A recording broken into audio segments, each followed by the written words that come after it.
like to thank Sergio for kindly inviting me for one more of this amazing Leonardo Energy webinars. So today I'll be talking about U.S. energy efficiency policies, and as stated in the summary, well, before running into the summary, actually, I'd like to acknowledge just the sources of funding for this work, which came both from the through an agreement with the National Science Foundation.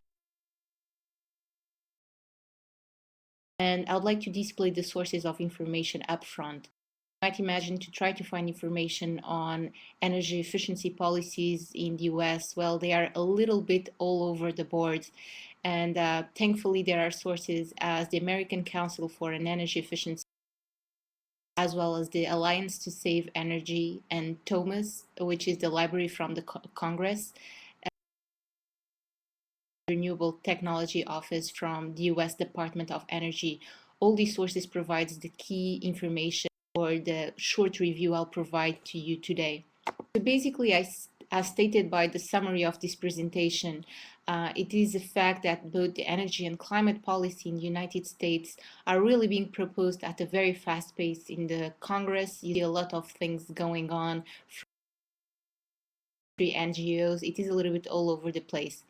It is difficult even for people working in small parts of this area and in more specific projects to keep track with all these proposals. So in this webinar, we're going to review 3 recent legislations and kind of go over the key aspects that are proposed. The sources that of information that I displayed were the key places where I went to search for information. In addition to that, obviously directly to the energy bills themselves. But obviously, any inaccuracies that I'll say today are for my solely fault and not from those sources. Basically, a little bit of context. There is a lot of things going on. DOE is thinking about pursuing more efficient appliance standards. At the same time, we see a lot of proposed legislation in Congress, namely from Waxman and Markey, and we're going to go over that a little bit more carefully. And we have the American Reinvestment and Recovery Act of 2009 with a lot of funding availability for several purposes. I'm seeing that some people are complaining about the sound dropping. Is there anything we can do about this, or should I keep going? Yes, it's a problem of bandwidth, and I believe there's not really much we can do about it, so sorry for the inconvenience.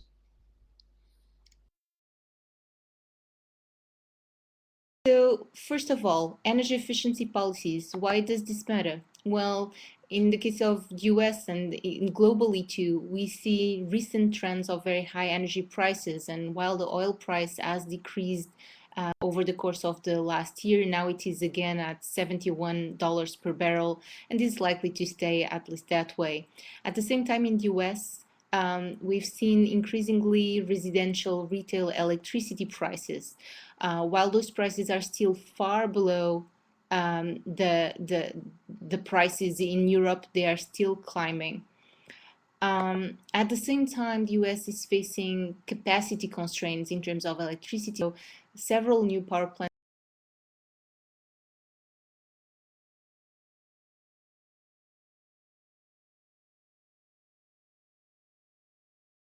are going to be the legal constraints and how the legislation is going to shape the share of coal, natural gas, and renewables that are going to be part of the mix.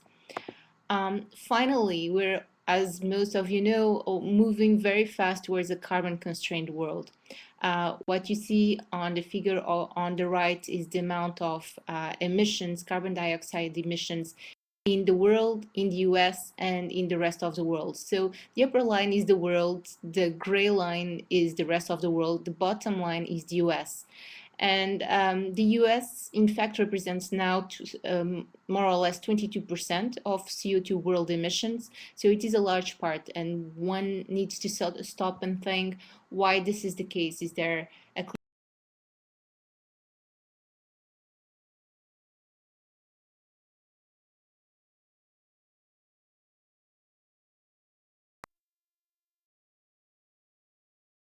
US energy efficiency policies and why those matter in this context? Well, one can think that the justification for the US emissions is that there is a lot of wealth being created per ton of CO2 emitted. But if you look at the 20 largest economies, you see that many other countries are producing wealth per ton of CO2 emitted at a much more productive pace than the US is. So you see countries like Brazil, France, Italy, UK, and Spain, the ones that are on the left side of this figure, promoting more wealth per unit of CO2 emitted than the United States. This is only for the world's 20 largest economies. So you can think that this is a reason in terms of population or other sorts of factors. So when we look at this in terms of the amount of CO2 emissions per person, then US comes up front.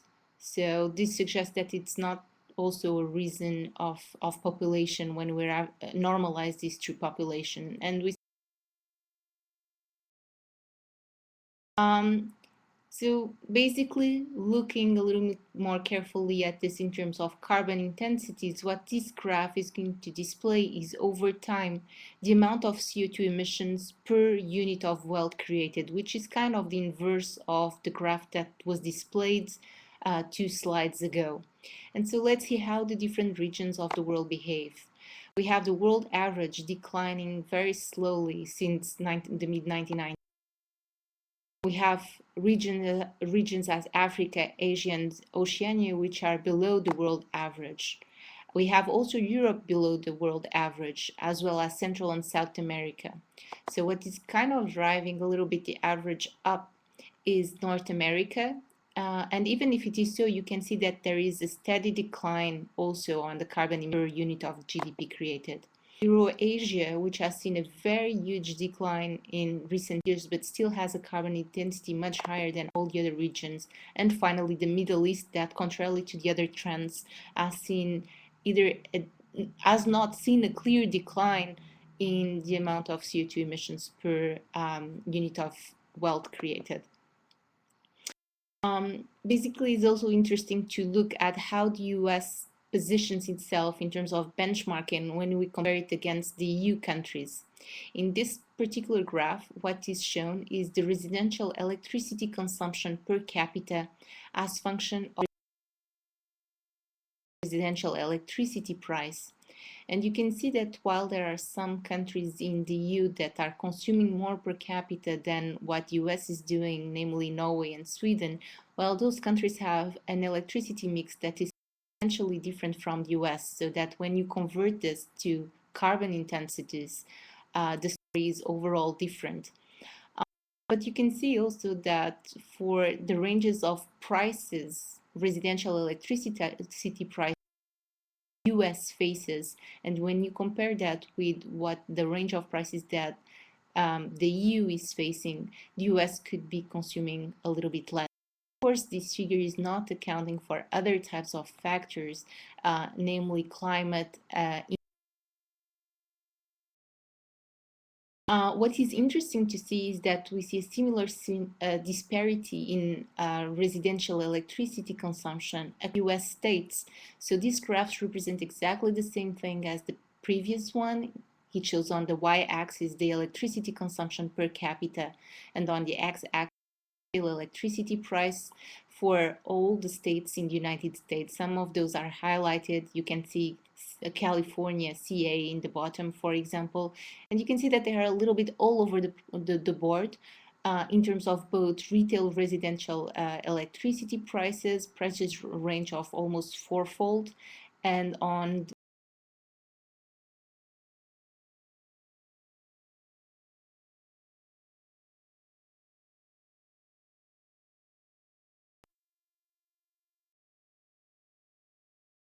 let's turn now to the US energy efficiency policies.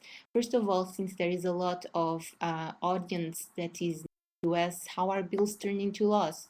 So basically, the way the process happens in the United States, bills are introduced either in the House of Representatives and denoted by HR, or by the Senate. They are then sent to the appropriate committee that discusses and reviews such bills.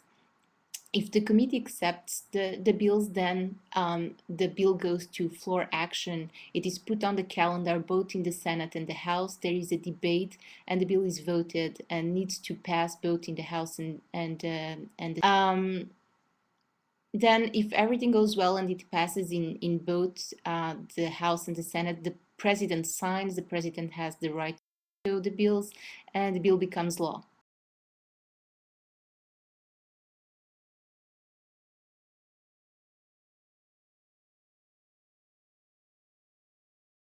Energy efficiency varies substantially from Congress. So currently we are in the 111th Congress, which started with the 2 last weeks of George Bush's administration and then got into Obama's administration. And just so far, since the 111th Congress started, there are 148 bills that use the expression energy efficiency on them. And it's interesting to compare this with what happened in the previous Congress. So in the 110 Congress, there were a lot of actions still was referring energy efficiency. There were 431 bills proposed. And prior to that, there were 182 and 115 just for.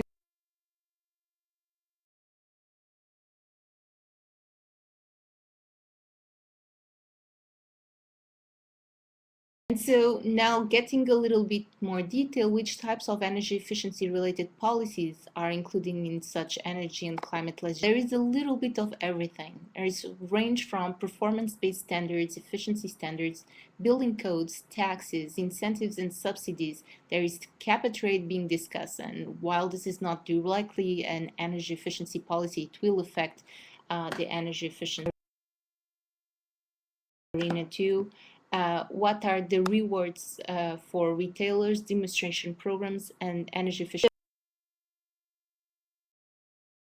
So, and now what? Now what are we going to be looking at? Well, we're going to be looking at 3 recent pieces of current or proposed legislation.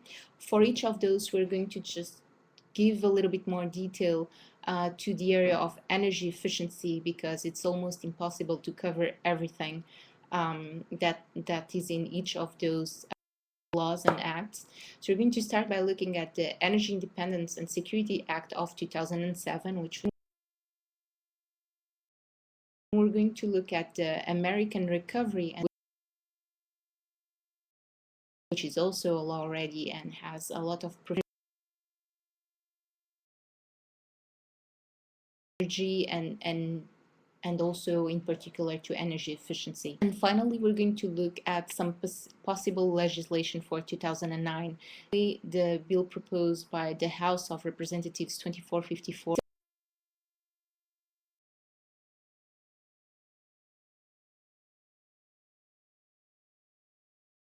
So first of all, looking at the Energy Independence and Security Act of 2000. Basically, it establishes energy management.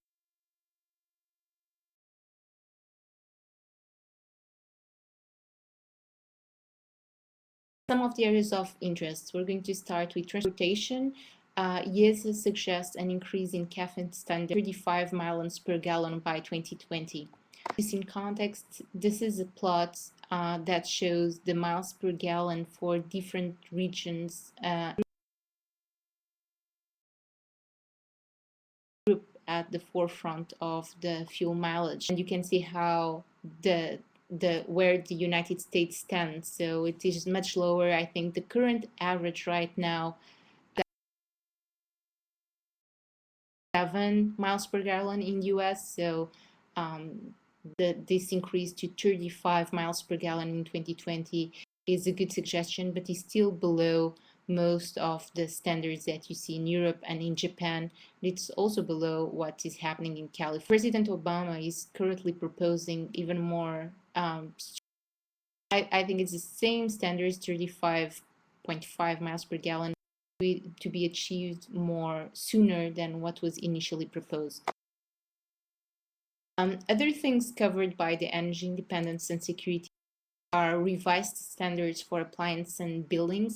The consequence for lighting is that effectively it bans incandescent light. It also includes energy efficiency in federal buildings. A large part of the emphasis was on having new and current federal buildings being more efficient. Federal buildings must reduce their fossil fuel use by 55% from 80% by 2020. Moreover, they should be carbon neutral by 2030. The Energy Independence and Security Act also tries to foster green jobs through training for renewable energy related jobs. Just as an example in more detail of what is expected for federal buildings under IESA 2007 shows that the existing and new federal buildings will need to reduce their energy per square feet and assuming the baseline year of 2003. And you see below the types of reductions that will be needed over time. So by 2015, a 30% reduction would be needed. Just in a more graphical way, this plot displays over time what will be the impact of the Energy Independence and Security Act. So on the y-axis, we have energy consumption in quadrillion BTU. And so the most upper line is what would have happened under a business as usual scenario in terms of projected demand if there was no Energy Independence and Security Act. And then you can see by 2030 it will reduce demand by 5%. Will be the CAFE standards. This is the corporate average fuel efficiency standard previously for cars. RFPs, which are renewable fuel standards with a lot of emphasis on biofuels. And the third component is appliance, building, and industrial motor energy.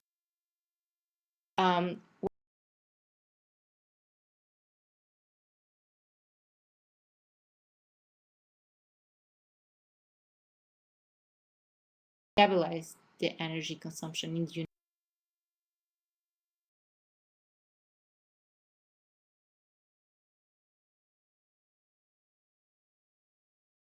I'm now going to move on to the American Recovery and Reinvestment Act of 2000. So this one was signed by President Obama in February 2009. And there are four large programs that I'll be mentioning here. There are the broad energy programs. There is buildings, appliance, electricity, industry, agriculture as a second set of programs, transportation, and also tax provisions. Let's see a little bit in detail each of those programs. So looking at the broad energy programs, one of the components of this will be to have the state energy program where grants and funding to state energy offices for both energy efficiency and renewable energy programs will be provided. And this is following up already on the energy policy and we also an energy efficiency and conservation block grant, which is going to be there to assist local governments in implementing energy.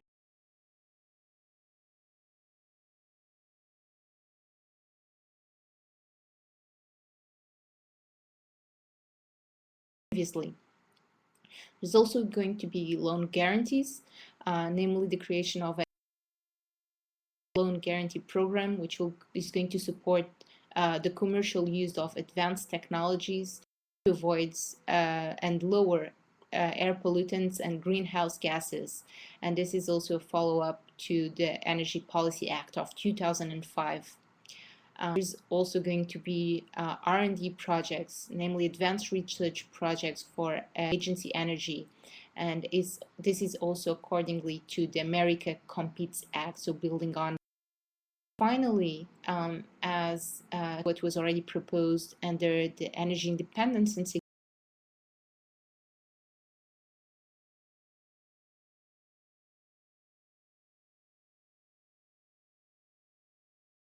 looking at buildings, appliances, industry, and agriculture, several things that are included, namely green schools. This includes the construction buildings for schools, but also other types of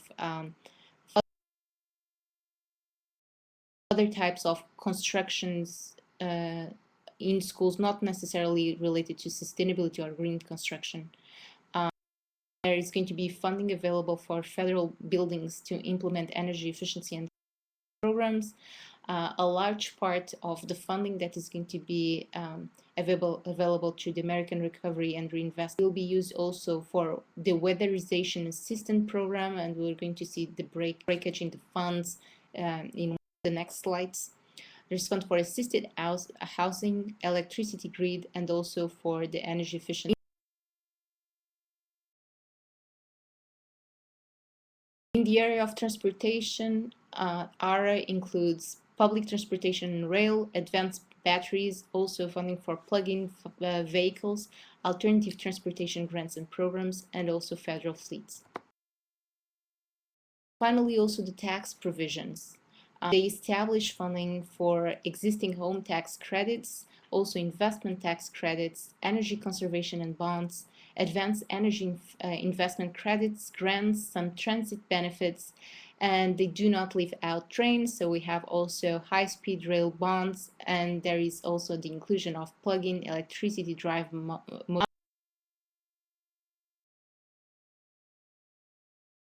how is the funding shared for each of those? So where is the tax payers' money going to? So basically, there are going to be 53 billions in provisions related to energy in buildings under this act, and you can see how it is broken by the several programs that I was mentioning in the earlier slides. And you see a large part of this for green schools and federal buildings. I highlighted the numbers for the things that are more related with energy efficiency in the residential sector. So you see around 3 billion going for the state energy programs and for the energy efficiency and cost.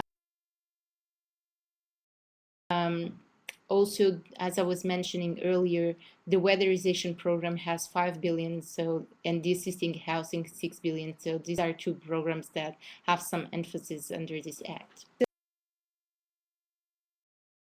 So now we're going to look at some possible legislation for 2009. The American Clean Energy and Security Act of proposed by the House of Representatives, so it's bill number 2454. It was proposed by Congressman Waxman and Congressman Waxman being a Democrat from Massachusetts. And so on May 21st, so all this is quite recent, it was reported by the House Energy and Commerce Committee. It has still not been voted, so let's see whether this goes for how this is going to move forward. It is a very broad bill, which includes 4 titles covering reducing global warming, clean energy, energy efficiency, also assistance in the transition to clean energy economy.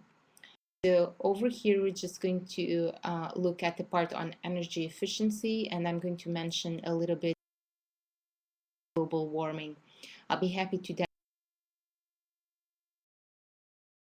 the other parts that I'm not going to be covering here. Among other things, this bill proposes standards and incentives to promote clean energy and energy efficiency technology, the system of cap and trade for CO2.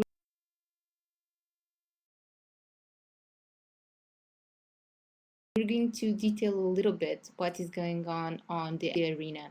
So they have several subtitles under this title, and those include buildings energy efficiency programs, lighting and appliance efficiency programs, transportation efficiency, energy efficiency.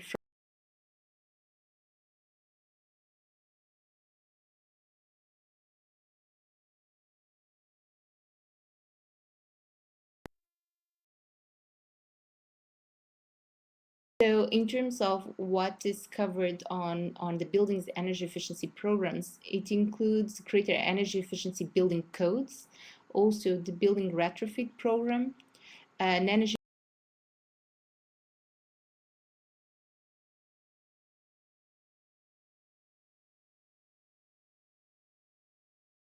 looking specifically at the greater energy efficiency in building codes. The bill sets targets for the national model building and achieve overall energy savings of at least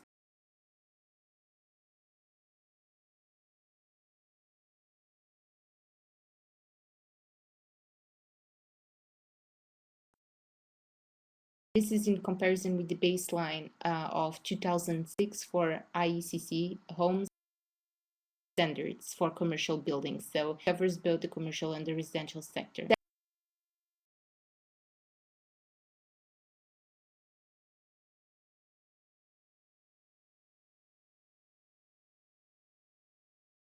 Feasible and at the same time life cycle cost effective for sharing those figures, but there's going to also be incentive funding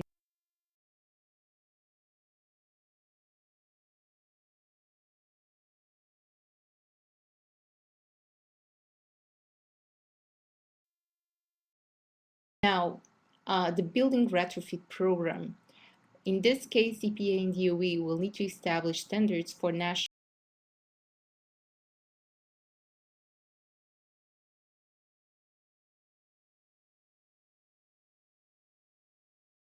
performance program to promote the most cost-effective energy efficient other environmental improvements through both low-cost audits, technical help, training,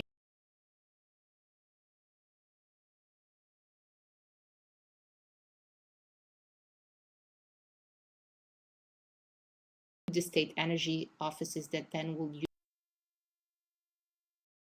energy efficient manufactured homes. In this case, there is going to be rebates available for low-income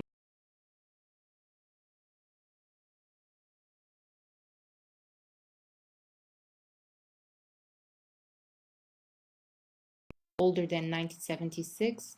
Maximum available rebate is going to be per home, and one of the requirements is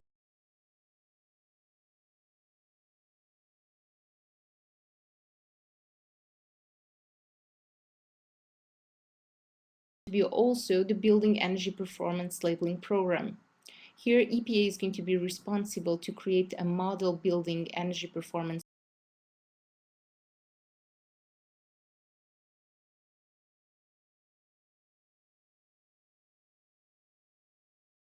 that I was mentioning, the Zero Net Energy Commercial Buildings Initiative. Then EPA, in consultation with DOE, needs to work with the state energy offices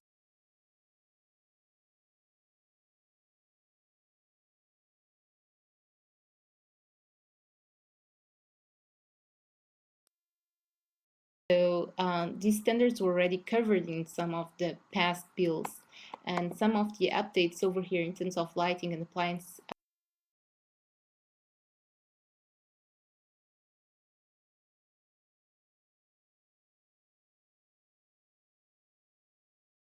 2015. Just as a reference, a general incandescent light bulb has probably an efficacy of 18 lumens per watt. So this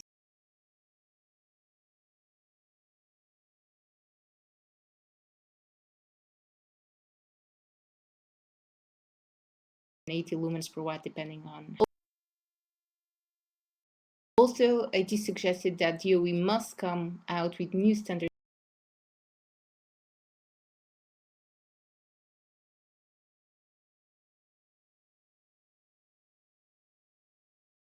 for different appliances, and I can. Another interesting thing is that it accounts also. So, someone is saying over here that the speaker is cutting out badly.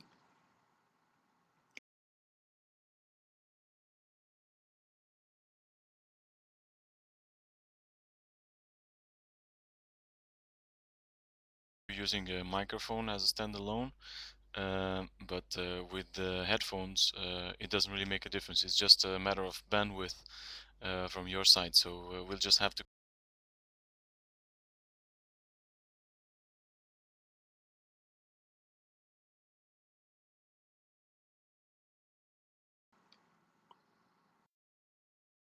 Okay, well, I'll continue moving on. The other thing that this bill includes, this fairly interestingly, is water efficiency.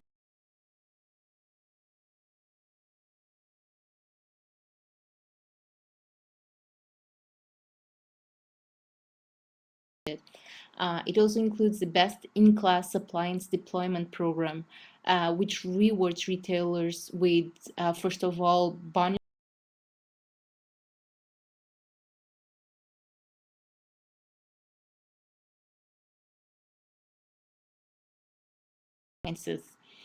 and so it also is going to award bonuses to manufacturers for developing just super efficient, best-in-class products as defined.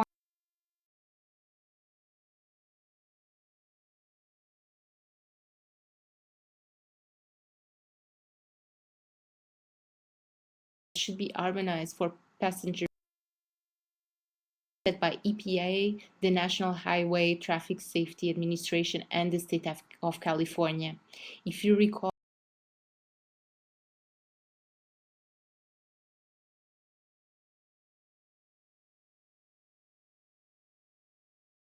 state in California is taking the lead nationally in comparison with the national average efficacy, and so these standards call for harmonization between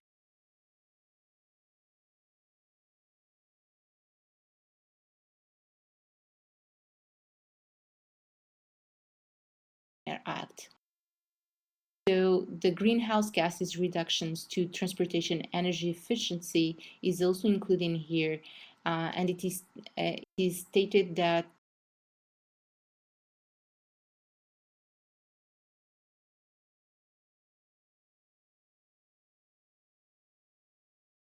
achievable through transportation planning. Finally, on the transportation arena, there is also the inclusion of a smart way transportation efficiency program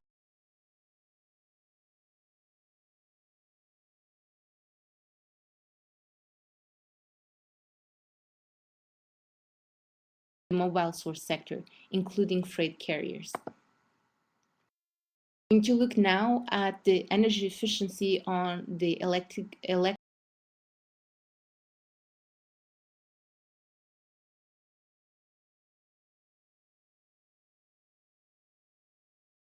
for the retail of electricity and natural gas distributors.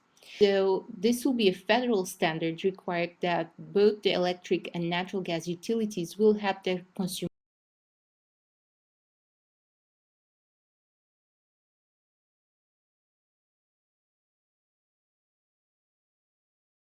targets in the next slide, but important aspects are that the reduction targets are based on the average energy use in the 2 years prior to the enactment of the bill.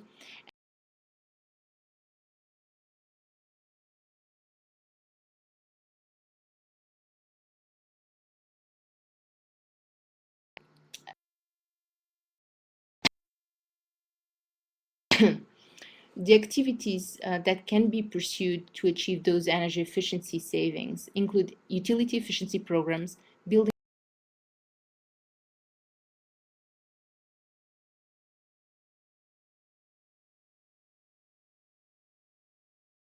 the other thing is that utilities can also buy savings from consumers and from third parties, so through energy service companies or others, through bilateral contracts, though no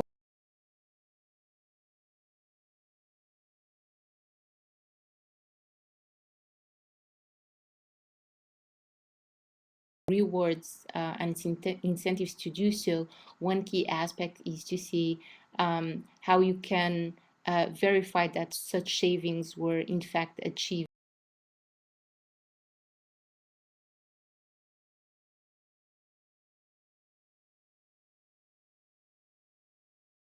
This table shows over time what are the cumulative electricity savings and natural gas savings that are expected to occur from utilities if in fact this bill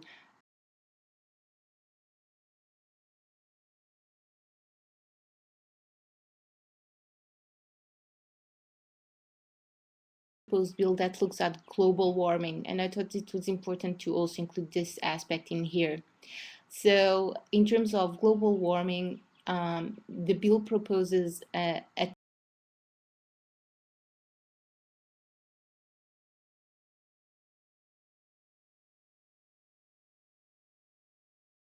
rise to 85% of the US greenhouse. It reaches different types of sectors. The power sector, of course, accounts for a large part of this. The reduction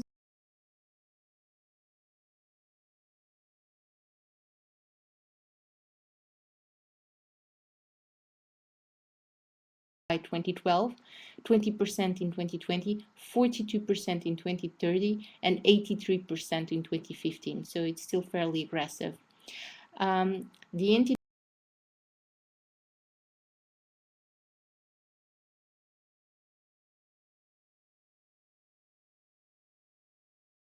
companies and also several parts of the industry. One key aspect of this is that the allowance allocation is still undetermined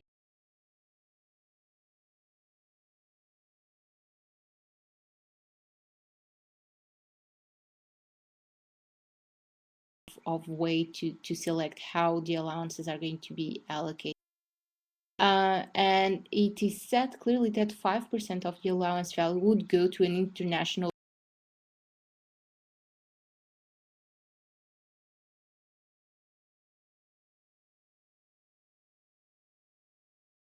a final slide, and this the formatting of this is kind of weirded out, goes at state level. So there is a lot of activities going on the different states.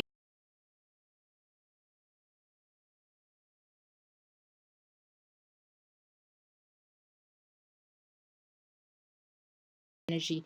A good source to follow up what is going on at state level is the website listed here below, which created a database Desire.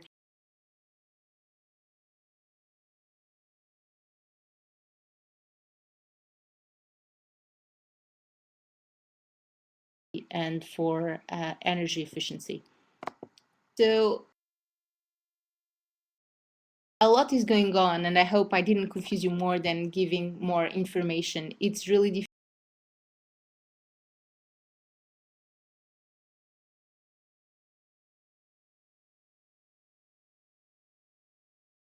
of energy efficiency, and I'll be happy to discuss with each of you in more detail what is going on in the different arenas. One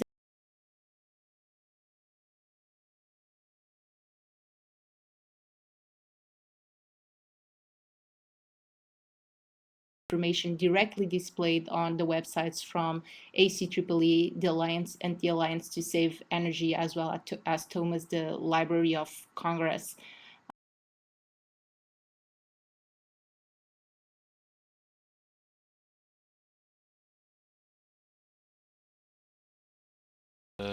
Indeed, this is a very impressive presentation of what is happening on the US. And like you say,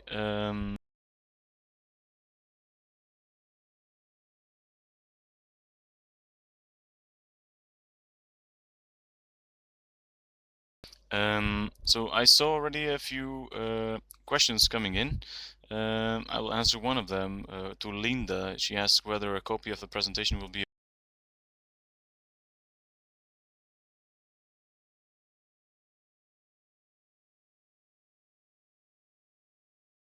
Acknowledgments Energy, and you will all receive a reminder, an email with a link to this. I have a few questions.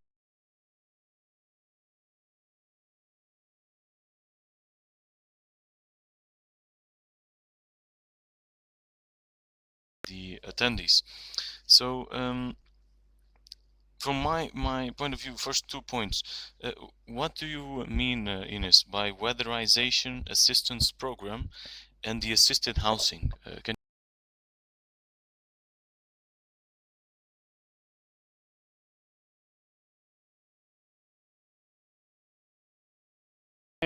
Funds are going to be available for modernizing your system of housing insulation, right? So that your heating and cooling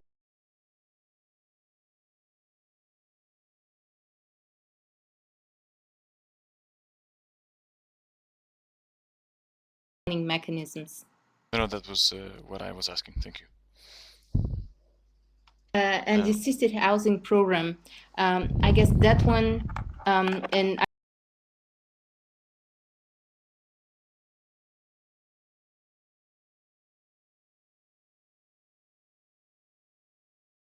for people for low income people living in precary construction, and so it's to build new houses for such folks, which are going to be also in fact more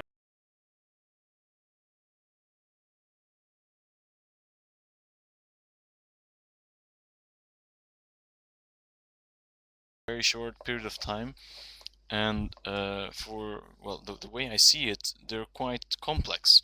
So my question is, were these bills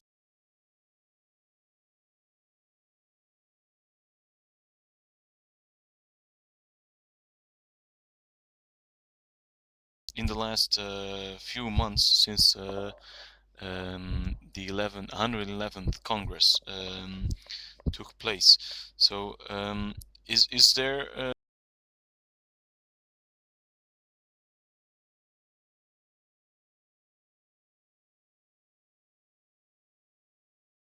so my guess, and if someone knows better on the attendance, please go forward, is that part of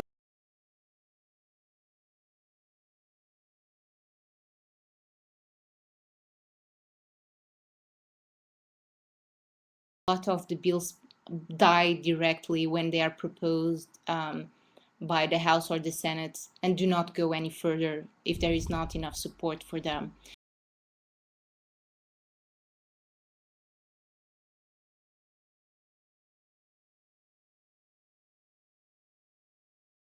But I'm not sure about that. I don't have information enough to state whether it is so. In the fact of going in a rush and doing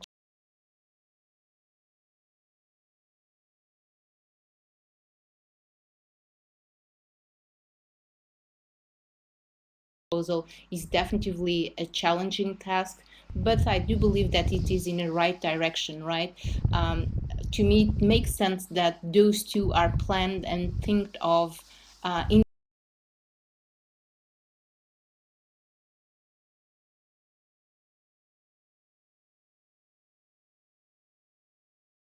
you're right that this includes a lot, right? So we see that it includes both cap and trade and efficiency standards and stuff for biofuels and transportation. I think the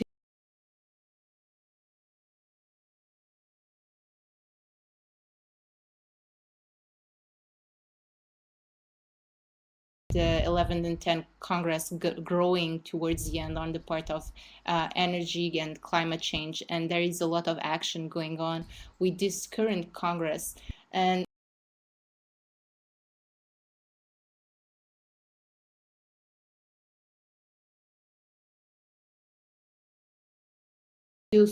probably some mistakes might be made and some situations of lock-in.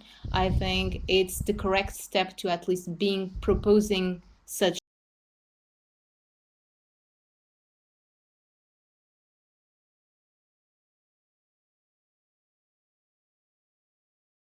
I do agree with you. It's good to start the debate and good to put these policies forward. They're obviously very ambitious, but I have, and I think many of our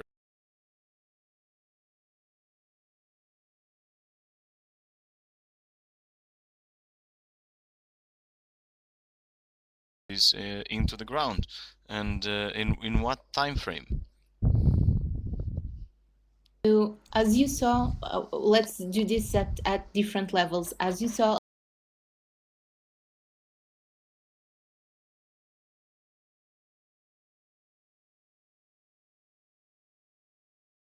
that are able to do assessments for energy efficiency and renewable energy. So this is somehow covered. But that will take Another a few thing, years still to take place, no? sure, and even the places where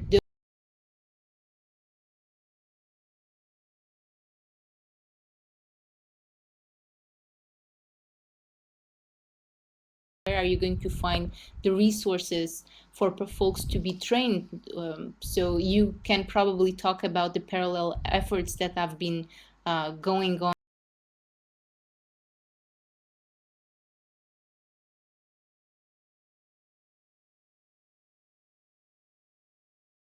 concern, and I have not seen anything out there in literature in terms of, or even in the policy news, in terms of how much time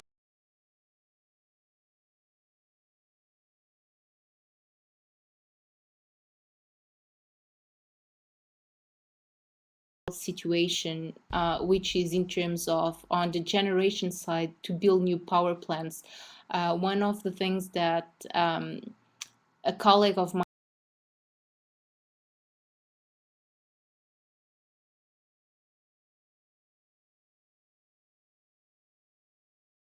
given all the uncertainty about the legal grounds that is going on. So obviously, a strong climate change legislation with high carbon prices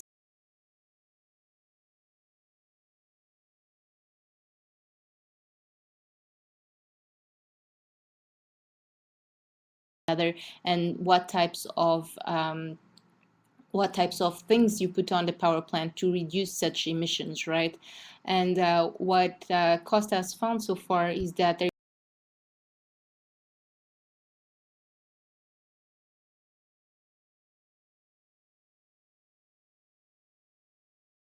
also the industrial zone, what can they do, right? So it's a parallel situation in terms of how the time affects and how the time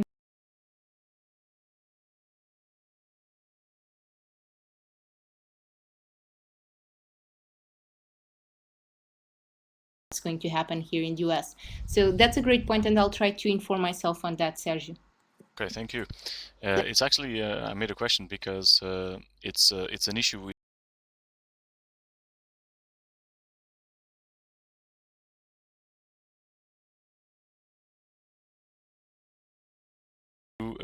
put that policy into the ground and to make it work. So it'd be interesting to learn a bit further on that further on. So we have now a couple of questions from our attendees. So I'll start with George Pakis.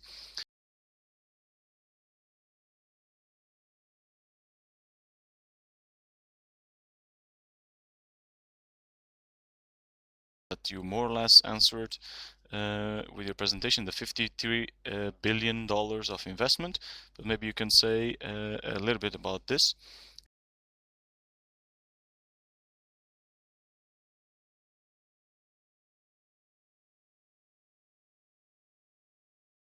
Reduction, so the 3% by 2012, the 20% by 2020, 42% by 2030, and then this impressive 83% by 2050.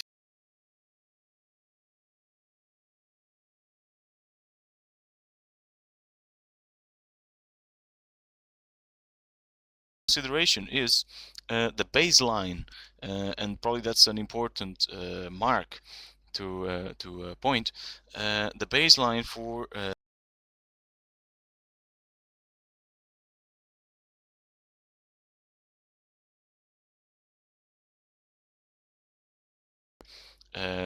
that Exactly. really makes a big difference. But could you say a few words on this, Ines? So I think well, on what sort of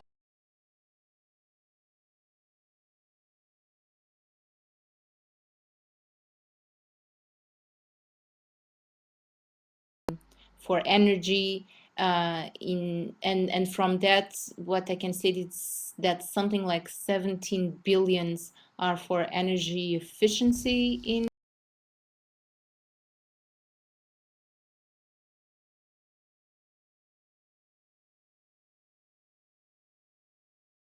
it is definitely a lot of money that is going to be devoted on energy on this American. And so this is law that is already in two places.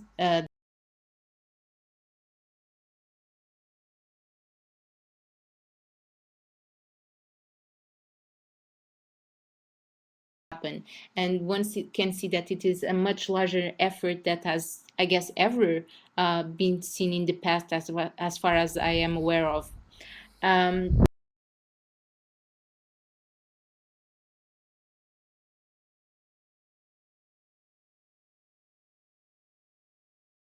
As you saw in terms of other aspects for energy efficiency in transportation on the graph for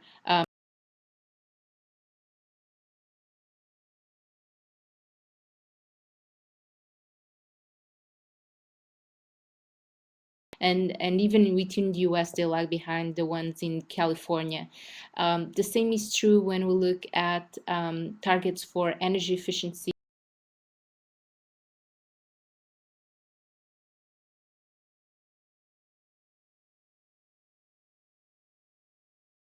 Those funding figures compared to the US, there is a question that I do not know. So I'm not sure how much the EU is devoting.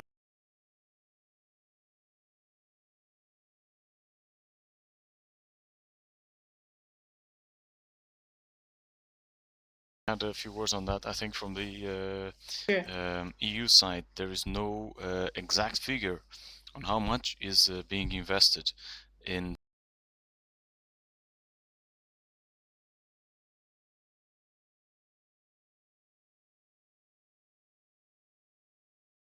figure.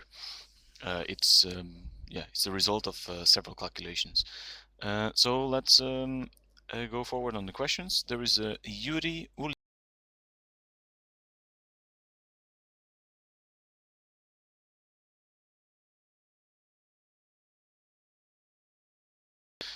on the House of Representatives documents. So I think Ines, we can put 2 or 3 links together with the email that I'll send to all.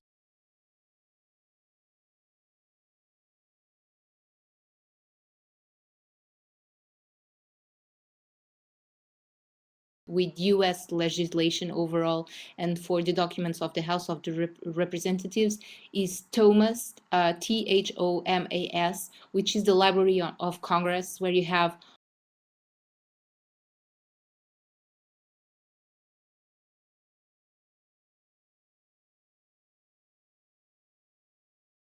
both summaries of the legislation and the full legislation itself, as well as information on who proposed it, when, and what's the status of the bill. So that will be the best.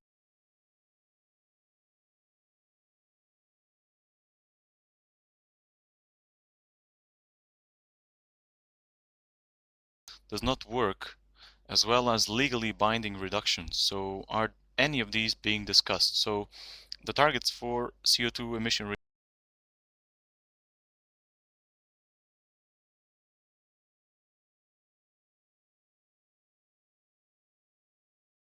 Brian, having a cap and trade doesn't mean it is binding, or a cap and trade can be binding or non-binding reductions, right? So what is going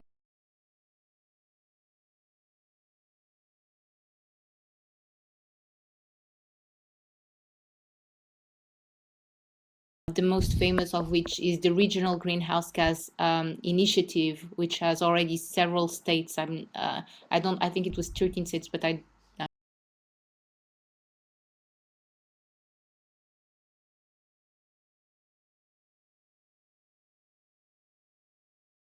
imposed or anything like that. And what resulted from that is that the carbon price that then arises from such cap was extremely low, $3.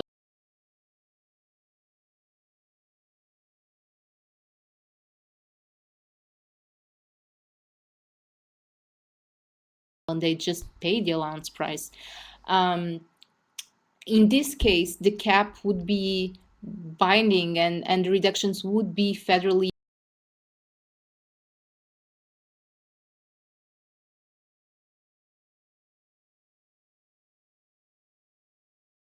or not, or if it will be a system of bidding for the allowances, and the different folks will need to pay for that from the beginning.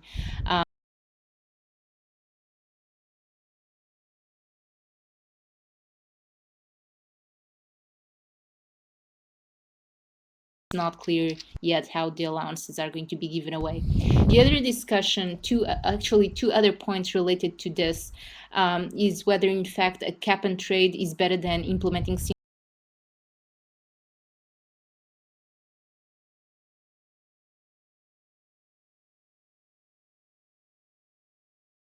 is that under cap and trade you cap the emissions, so you know how much you're going to see the emissions reduced by, and you are uncertain on what is going to be the price of allowances. If you implement a tax, then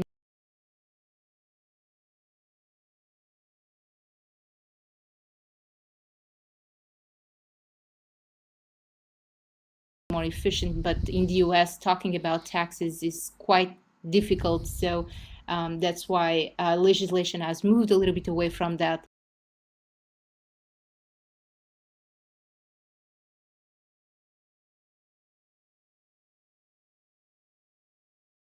Tightens up how much the different entities can emit simply, so that it starts at 500 grams per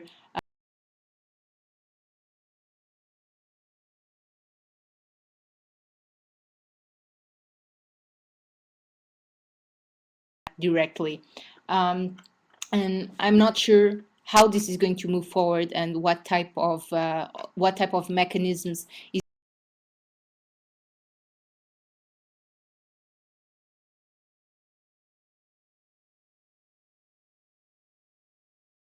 also on the carbon performance standards. So that might be moved forward too. Thank you, Ines. I think indeed carbon emissions are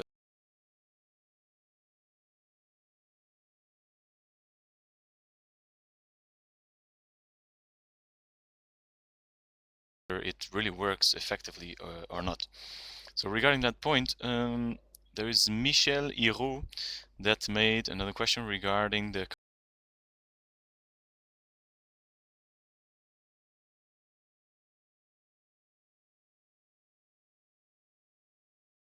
he asked whether that is correct, and he mentions that in order to implement an energy efficiency program, it is not necessary to have a good view of the existing situation.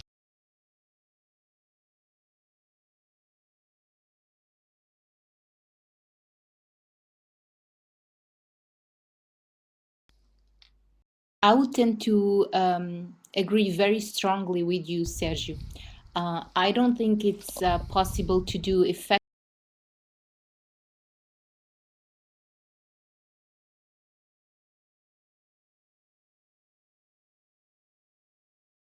So clearly the benchmark on your first initial point is extremely important.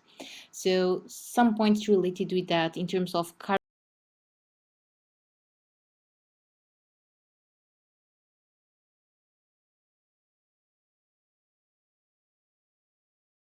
implemented under the American Recovery and Reinvestment Act is to benchmark for federal buildings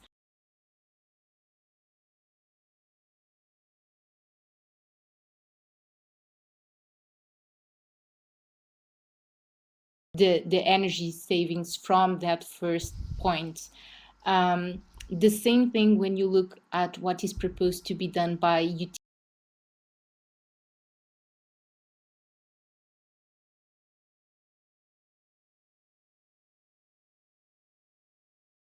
you decrease it by.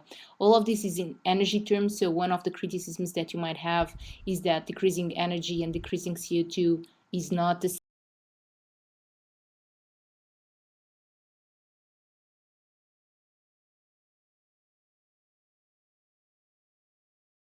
stronger the argument that you need to know what your benchmark is. Reducing 1 kWh in California is not the same thing as reducing a kilowatt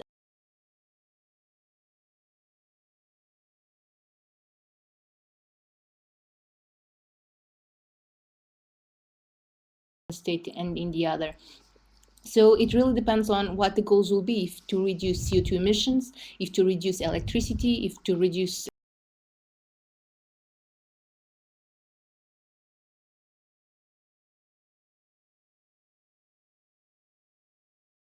Very good. Ines, I realize we're running a little bit over schedule. Would it be okay for you to continue for 5 to 10 more minutes, please? Sure.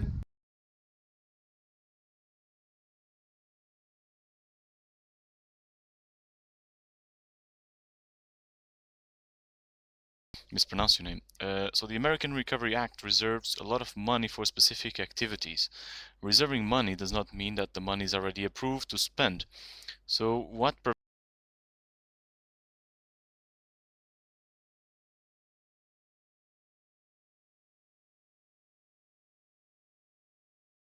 So as far as I know, the allocations of that money are going to move forward. The issue of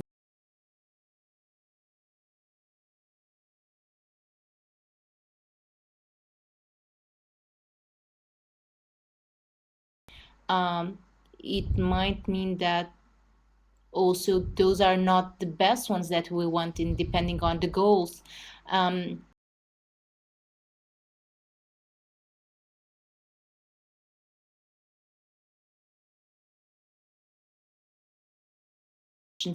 potential for the US residential sector, but trying also to see what will be the cost of implementing such efficiency measures for each state and depending.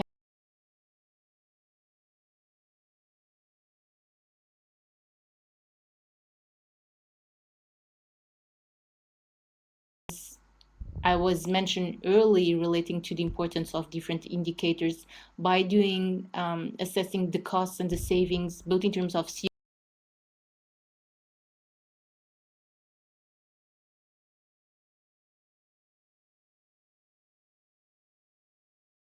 investments and how much they can provide, obviously, but also it's going to differ substantially how much you'll need to pay depending on the policies that are in place and depending on who pays for this.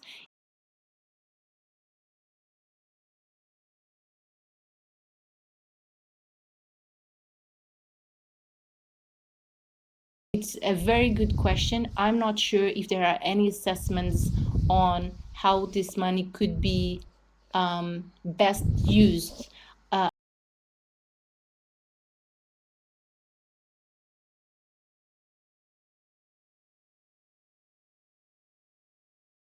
That's a good point, and I think this is something that probably we should push policymakers to do in terms of assessment of the provision of those.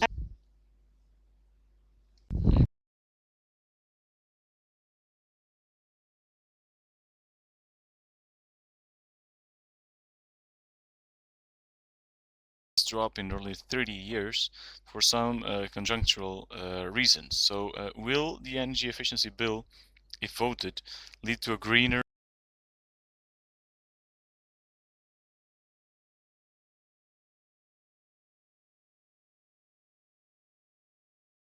the energy efficiency bill conflicting with the economic growth, or is it seen as a tool to actually strengthen?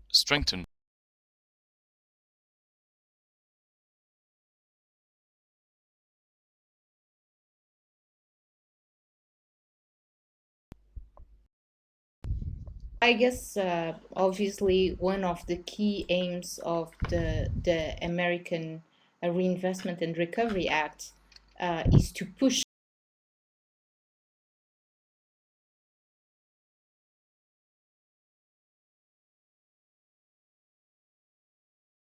done in that direction. The energy bill consequently also is supposed to lead us in that direction. So yes, it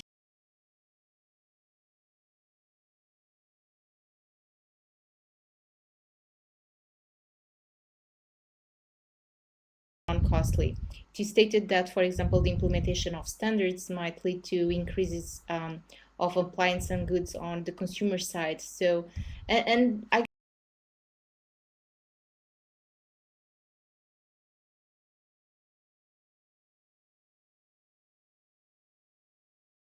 in terms of upfront costs for investment for some goods. For others, you don't see that effect. So it's really difficult to point out in which direction this is going to go in terms of out of the pocket costs.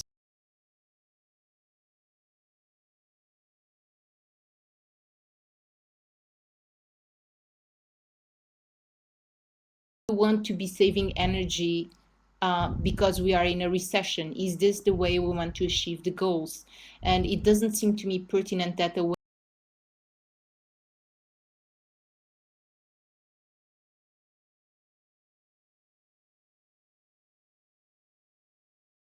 and how do you want to move forward, but you don't want to see a drop in your emissions or an improvement on your energy efficiency just because there is a recession. That just means that other types of policies have failed to achieve what an economy.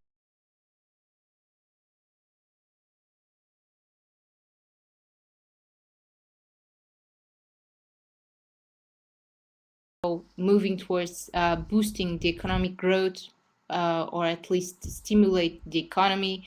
I don't think they mean no harm, and in terms of how much this will cost, it's a large uncertainty. Very good. I think I totally a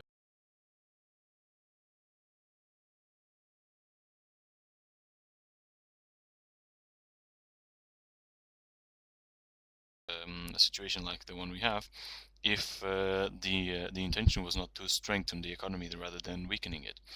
So we have one last question from Keith Zipper.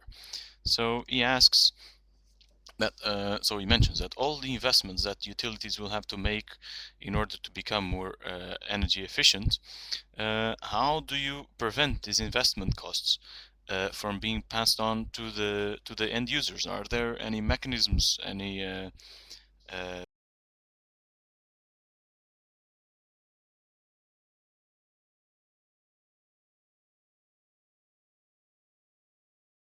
Well, this will definitely depend on how the mechanisms are going to be designed utility by utility.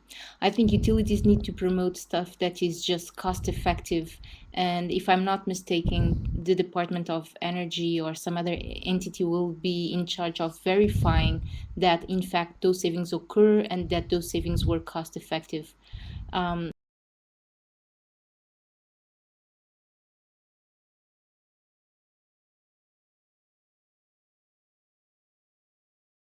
This will need to correspond to investments that then save them more than what they paid upfront in the energy savings that they'll have over the next years. Whether or not it is realistic to see this happening,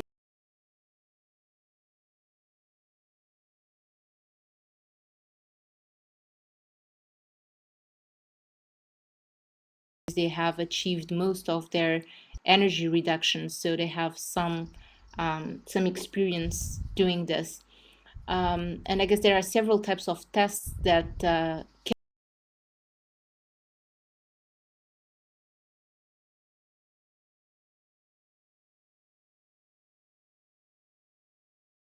very good, Ines. So I think we're a bit overdue, so I'll have one last question from my side and then we adjourn. So my question is maybe a bit um,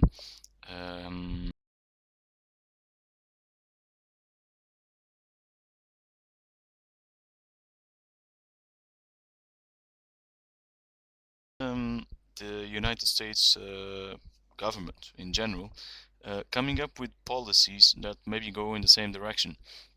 So how will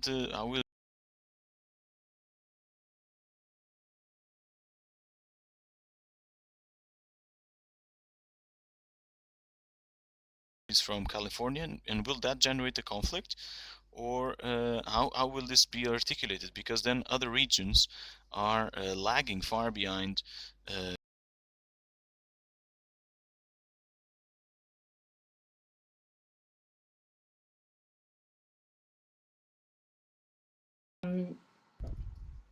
It is a fair question, and I'm not sure how to answer it, frankly. Uh, because you are right that in some areas, at least California,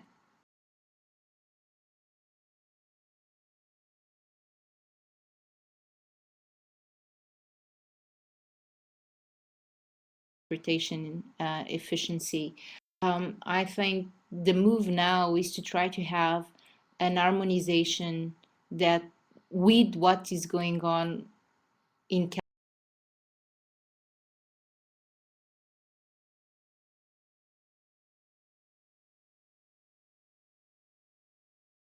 funding and regions is an unanswered question. So I'm not going to answer more than that because I really don't know. Thank you for that, Ines. So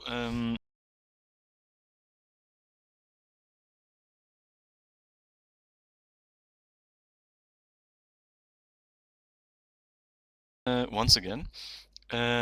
So thank you for that, and I would like to thank also all the attendees that managed to withstand us for more than an hour.